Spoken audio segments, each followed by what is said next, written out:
ടീച്ചറുടെ കാലത്ത് ഒന്നാം പിണറായി സർക്കാരിന്റെ കാലത്ത് ആരോഗ്യവകുപ്പ് മന്ത്രിയായിരുന്നു. അന്ന് വളരെയധികം പ്രതിസന്ധികളിലൂടെ കടന്നുപോയതാണ്. അന്ന് കോവിഡ് കാലം, നിപ കാലം. ആ സമയത്തൊക്കെ തന്നെയും അപ്രോച്ചബിൾ ആയിട്ടുള്ള ഒരു മന്ത്രി എന്ന നിലയ്ക്കാണ് ടീച്ചർ ശ്രദ്ധിക്കപ്പെട്ടത്. അപ്പോൾ ആളുകൾക്ക് ആവശ്യമുള്ളപ്പോൾ അവരുടെ അടുത്തേക്ക് എത്തുക, ആശുപത്രിയിലേക്ക് പാഞ്ഞ് എത്തിക്കൊണ്ടിരിക്കുന്ന ഒരു മന്ത്രി എന്ന നിലയ്ക്ക് അത് ഒരു ബോധപൂർവം എടുത്ത തീരുമാനമായിരുന്നു അങ്ങനെ വേണം പ്രവർത്തിക്കേണ്ടത് എന്ന്. ഞങ്ങളാരും ഒരു പി ആറിന്റെ ഭാഗമായിട്ടോ അല്ലെങ്കിൽ മുൻകൂട്ടി ഒരു തീരുമാനം എടുത്തിട്ടോ പ്രവർത്തിക്കുന്നവരല്ല. പി ആർ എന്നല്ല ഉദ്ദേശിച്ചത്. അല്ല, അത് മനസ്സിലായി എനിക്ക്. അങ്ങനെ ഒരു നിർദ്ദേശമോ അല്ലെങ്കിൽ സ്വയം ഇങ്ങനെ ഒരു അഭിനയമല്ല അത്. ഞങ്ങൾക്ക് അഭിനയിക്കാൻ അറിയില്ല. ഞാനൊട്ടും അങ്ങനെ അഭിനയിച്ചിട്ടേ ഇല്ല. അതൊരു ആവശ്യകതയായിരുന്നു. നന്നായിട്ട് പ്ലാൻ ചെയ്ത് അത് ഇംപ്ലിമെൻറ്റ് ചെയ്യാനുള്ള ടീം ഉണ്ടാക്കിക്കൊണ്ട് മാത്രമേ ഒരു പ്രശ്നത്തെ നേരിടാൻ പറ്റൂ.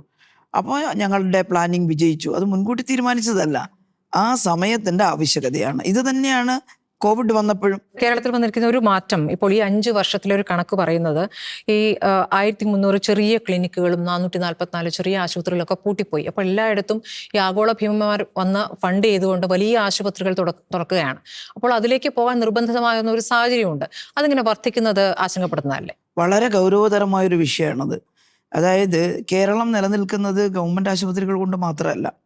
കേരളത്തിൽ വളരെ വർഷക്കാലം മുമ്പ് തന്നെ കൊച്ചു കൊച്ചു സ്വകാര്യ ക്ലിനിക്കുകൾ, ചെറിയ ആശുപത്രികൾ ഇതെല്ലാം ഉണ്ട്.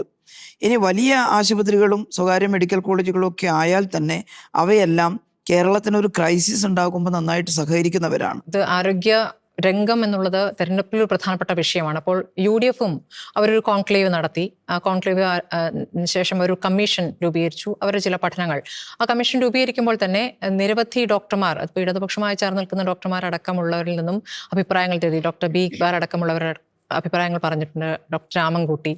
അപ്പോൾ അവരുടെയൊക്കെ നിർദ്ദേശാനുസരണമാണ് ഒരു ഷീ ഹോസ്പിറ്റൽ എന്നൊരു ആശയം അവർ മുന്നോട്ട് വെച്ചത്.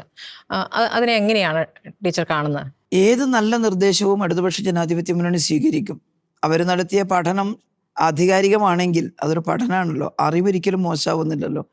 അതുകൊണ്ട് മൂന്നാമതും ഇടതുപക്ഷ ജനാധിപത്യ മുന്നണി വന്നാൽ അത്തരത്തിലുള്ള നല്ല പ്രായോഗികമായ നിർദ്ദേശം ഉണ്ടെങ്കിൽ അത് സ്വീകരിക്കും.